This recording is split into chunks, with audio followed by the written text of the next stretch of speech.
Hello, today I'd like to talk to you about Islamophobia, and this is the latest in my series of This Is by me, Paul Cox. The previous episode, episode number 1, was This Is British Culture, and you can see it in the link just here now. Islamophobia, as you can imagine, is not a word that was created in English. It was first heard in the early 20th century, probably about 1910, in French as Islamophobia, to describe attitudes towards Islam at the time. However, it was not widely used in English until much later. And that's what I want to talk to you about, the use of the word Islamophobia in Great Britain in the modern world. Now, why am I doing this series? Why have I chosen so far British culture and Islamophobia? Because they are huge, key tentpoles in the political and cultural debate currently. Nearly everything we talk about is spoken through the paradigm of British culture or Islamophobia, or the counter-arguments and pro-arguments for both. I obviously sit on the right of the argument, by which I mean politically the right. I believe I'm in the right. That's not for me to decide though, is it? However, it came to prominence, the word Islamophobia, in the mid-1990s, 1997 to be precise. And the term became mainstream within British discourse in 1997. A key moment in 1997 was when the report by the Runnymede Trust titled Islamophobia, A Challenge for Us All, was produced by the incumbent and brand spanking new Labour government of the time, headed up by, of course, Tony Blair. And for me, this is the essence of everything we see that is wrong with Great Britain today. Absolutely everything can be traced back to the new Labour government of the late 1990s under Tony Blair and Gordon Brown as Chancellor. And here's why. I'm not just saying that. You might hear people say that. I'm not just saying that. The report mattered at the time because it defined Islamophobia for really the first time. It defined it as unfounded hostility towards Islam and the practical consequences of such hostility. An interesting description, something that's changed quite a bit now. And it keeps changing the definition of the term Islamophobia. And in my opinion, the reason it keeps changing is because every time it gets used, something else happens to make us fear Islam. So they have to change it to justify its use. If in the name of Islam people are blowing up small children, or stabbing people on a bridge in London, or blowing up a Christmas market, or driving through a family of people celebrating a Christian holiday somewhere, then of course it's realistic, it's sensical to be fearful of Islam. Anyone who says otherwise is trying to hide the truth from you. Not everybody is saying that every Muslim is a terrorist. We are talking about a very specific extreme element of the Muslim faith, which I shall call, for the benefit of this video, the Islamists. Now, here's a fact for you, an absolute fact. If you removed all Muslims from the UK, you would reduce the terrorist threat by 75%. That is an astounding statistic. And the reason why a lot of people today are completely and utterly confused by why more is not being done. Now, you're probably thinking, on what basis do you say that, Paul? Well, I'll get back to that. I'm not going to get to that immediately. I'll cover that slightly later in this video. So, of course, in 1997, when this came out, most of us were thinking, well, this isn't much of a problem. Do what you like. Coin a word. At the time, we were all using words we don't use now. And nobody really thought in 1997 of Muslim and the Islamic faith as a major threat to us. But fast forward slightly until 2001, when the terror attacks happened in New York City, obviously the Twin Towers. This became a big deal. So the UK media, the policymakers and the academics increasingly used the term Islamophobia to describe hate crimes against Muslims, stereotyping in the media, and discrimination in employment, housing and policing. Well, why did that happen at that time? So I'm going to talk to you about a couple of theories that I've got that are my own personal opinion. If we go back to why did the Runnymede report run and why did it run at that specific time, it's because, and I firmly believe this, Tony Blair and Gordon Brown knew exactly what their policies were going to enact. They knew their policies were going to enact open borders. They knew that meant inviting hundreds of thousands, if not millions as it turned out, of people from Muslim countries, from the third world to the UK to prop up what they believed was going to be a boom and no bust economy. And they knew if they did that, that there would be societal changes that would threaten and unsettle the incumbent people's culture.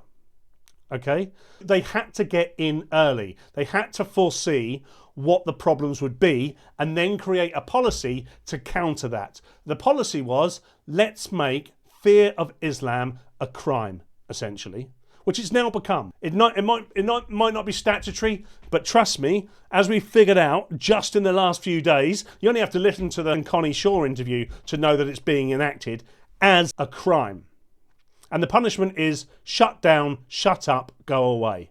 Well, many of us aren't going to do that, and that's why I'm making videos like this. So I think that was why the Runnymede report ran in 1997. And then, of course, in 2001, when the terrorist attacks happened, following which we invaded Iraq, rightly or wrongly, that's another video, I guess.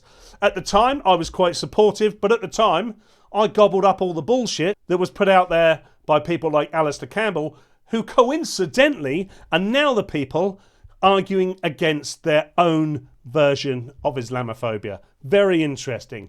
Alistair Campbell is a duplicitous man who has problems, I believe, in identifying what the truth is, and he puts himself forward as a saintly figure, somebody who's on the right side of history, which is a red flag to any debate, by the way. If anyone tells you on the right side of history, you better listen very closely, because the chances are they are nowhere near the right side of history, and they're about to tell you something which means you need to understand what they're saying, because it's coming your way. You're about to be punished in some way. But of course, we invaded Iraq. That's history. That happened. Well, we all know what happened then. People flooded out of those countries into Europe and, of course, across the Channel into the UK. And we saw a massive influx of Muslim refugees. A large percentage of the Muslim faith, as I previously identified, 75% of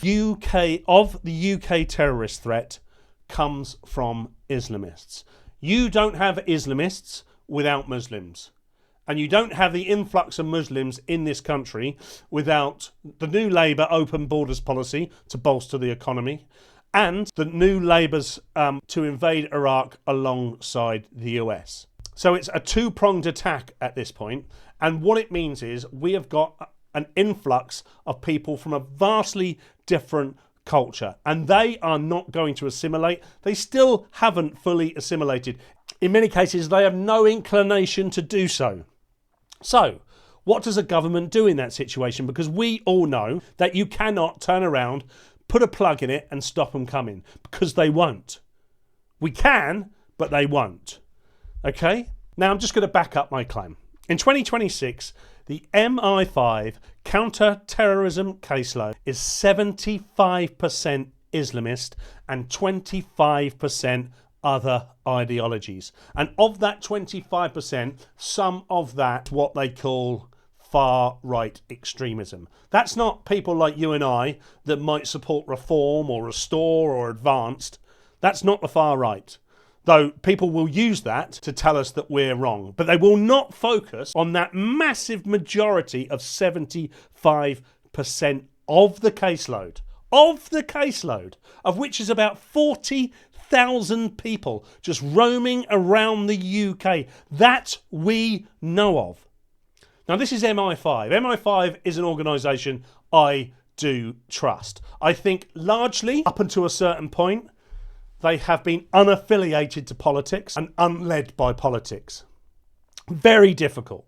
Very difficult. Now, in 2003, the establishment of Prevent came along. Now, Prevent is a standalone organisation, but Prevent is one of 4 parts of the UK's counter-terrorism strategy called Contest. And the 4 parts are as such. Prevent, which is stop radicalisation early. Pursue, which is stop attacks. Protect, which is strengthen security. And Prepare, which is mitigate impact. I think we can all agree that Contest and Prevent is a failing entity. But anyway, let's look at their data, which I believe is very much at the behest of political persuasion, because Prevent, which is the part of Contest that we hear most about, is ubiquitous within schools, universities, healthcares, local council and policing, all of which are entirely indoctrinated in the pro-Muslim narrative. So much so that they will deny that there is an issue. Let me tell you how I know that, because Prevent referrals show that only 10% of their referrals are Islamist based. So MI5 nationwide tell us that 75% of their caseload, 40,000 people, are Islamists. That's the counter-terrorist caseload. But at Prevent, they're saying in the schools and universities, the referrals are only 10%, whereas 20% is extreme right wing. And that, I would argue, is because they are biased towards identifying what they believe is extreme right wing. This could just be a kid of about 12 sticking a sticker of a Union Jack or a St George's Cross on the toilet door. Simple as that. You can be referred to Prevent for something like that, and that will be deemed as far-right extremism. Now imagine being that biased and only finding 25%. The idea that only 10% of referrals within Prevent are Islamist just shows you that they're either turning a blind eye, or the Islamists aren't going to school, aren't going to universities, aren't working in the NHS, and aren't working in the police. These tend to be left-wing ideologues who have bought into the new Labour doctrine that we must have mass migration in order to make our society great.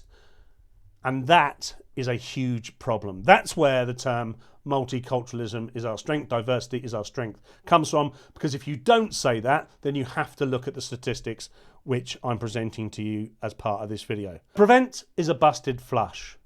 We can only hope, therefore, that MI5 and its caseload is much, much more accurate. And if so, 75% of its entire caseload is Islamist terror threat across the UK. So when I flippantly said earlier, if you remove all Muslims from the UK, you will reduce the terrorist threat by 75%, I was entirely correct. It's not prejudice, it's not bigotry, and it's not racism. The reason it's not racism is because Islam is not a race. You can be from any background and any race and become a Muslim. The vast majority, let's say 99% of Muslims, are brown, and we know the other 1% are ginger. But anybody can become a Muslim, and they do quite often. So you cannot say that being Islamophobic, which I don't believe in anyway, is in any way racist. So if anyone calls you racist for questioning the Islamic faith and the problems it causes within your community or our wider community, you are not racist. The only reason they are calling you racist is because they do not like your argument, they do not like you talking about it, and they want you to stop. And what they've learned, particularly since the 90s up till very recently, is that if you call someone racist, you can stop them in their tracks. Because literally the accusation of racism will get somebody the sack, will mean that somebody cannot work again in the future. So what people do, normal people I admire, the people that keep themselves out of the political discourse, they will shut up and be quiet because they know. And that allows the people that talk very favourably about multiculturalism and very favourably about diversity to proliferate, which is why you hear so much of it, why it seems so much more, because nobody has ever been sent to prison or lost their job for saying, I believe in multiculturalism, I believe in diversity, and the Islamic faith is not an issue to our culture. Now, the minute that changes, everybody in power is in trouble, with the exception of the new increased popular right, which, as I described earlier, to be inclusive, is Reform, Restore and Advance UK, plus others. Who knows what's coming? You can fight that out amongst yourselves, by the way.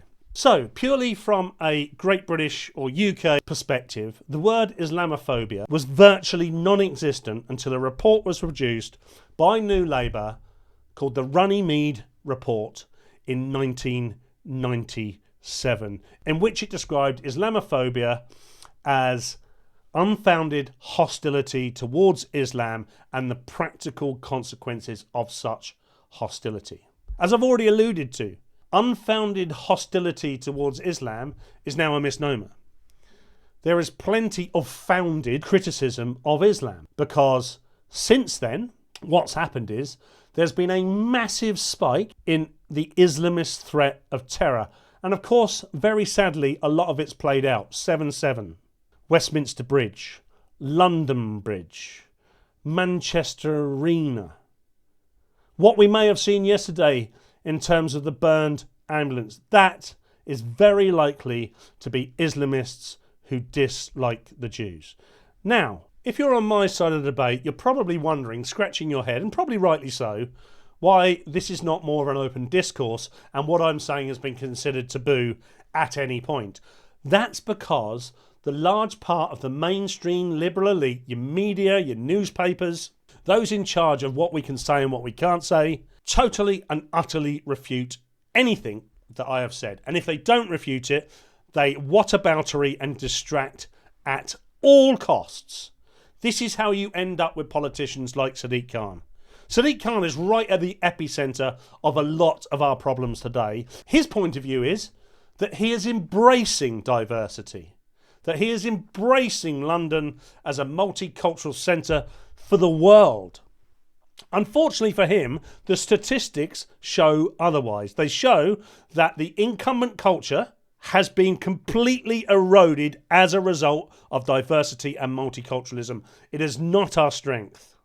It's not our strength in any way. The left, of course, are in charge of our schools, are in charge of our universities, are in charge of the healthcare, are in charge of the BBC, are in charge of policing, the police college, who train all of the new police that then go out onto the beat. And they are all taught that anyone who says what I am saying is racist or wrong or criminal. So I must shut up.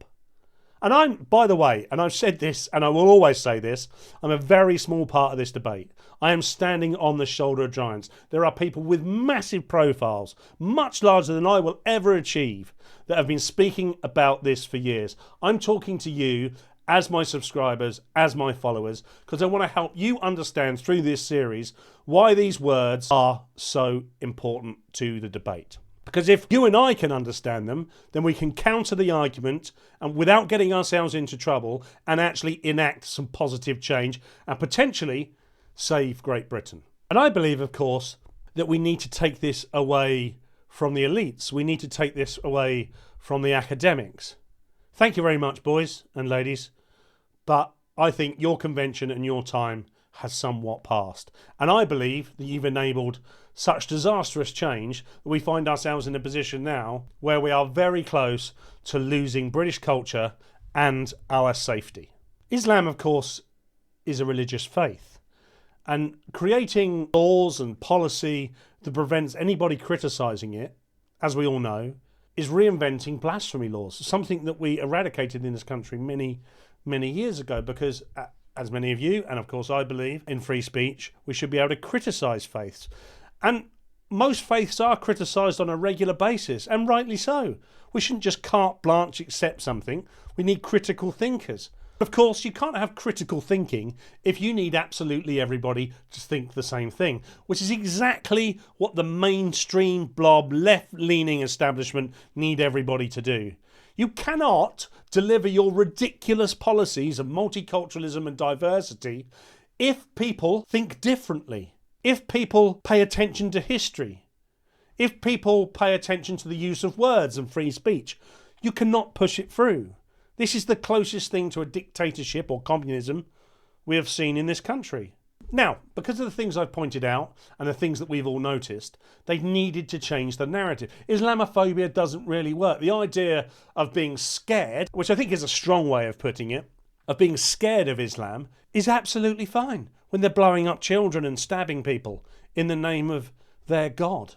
Of course you'd be fearful of that. You'd also be fearful of that is if every time you noticed that, someone told you to be quiet or you'd go to prison or you'd lose your job. You'd start thinking, well, hang on a minute. I just watched it on the news. What do you mean I can't talk about it? They've just burnt down a load of Jewish ambulances. And the first thing people have come out and said, like Sadiq Khan and Ed Balls on ITV, is that, what about Islamophobia? What do you mean, what about Islamophobia? Can we allow the Jews to have one day to reflect on why they're being attacked? And this is what's really interesting to me, because the far right, the extreme far right, do exist, and the extreme far right historically do not like the Jewish people. But what is incredibly interesting is the far left have exactly the same views, for a slightly different reason, but for the same outcome. That they don't want Israel and they don't want the Jewish people. Oh, Israel and Jewish people are not the same thing. Yes, they are. 90-something% of the Jewish people believe in the state of Israel. Therefore, you are attacking their very beliefs.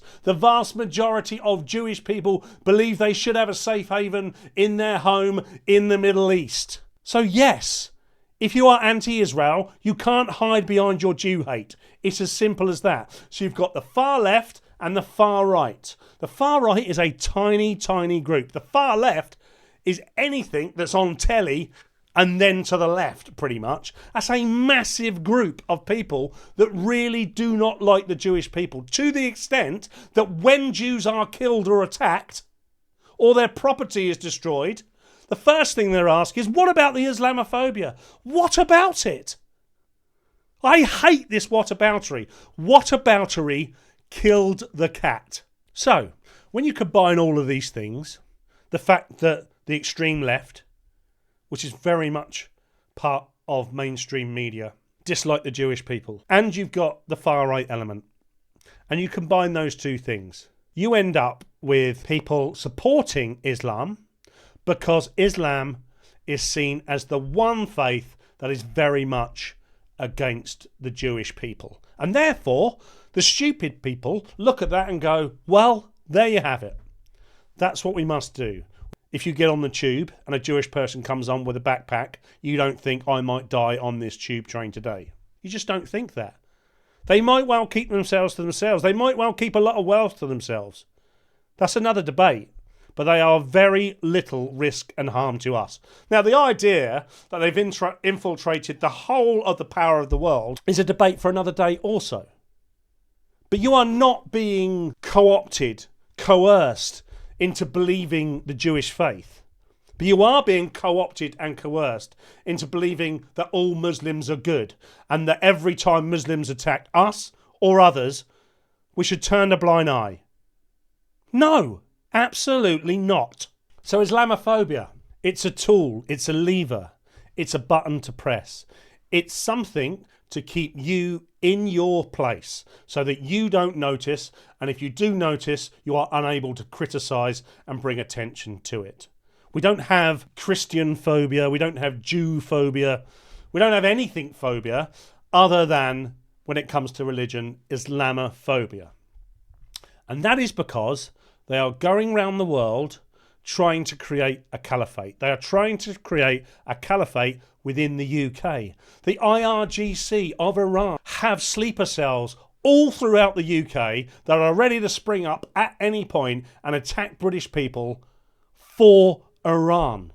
Yet every weekend, white British liberal elites protest on the streets of London to say they are in support of these things, support of the Ayatollah. Useful idiots at best. So, in summary, Islamophobia, in terms of Great Britain, really became part of our common parlance in the 90s as a result of the Runnymede report, which was introduced by New Labour, because they knew what they were about to enact.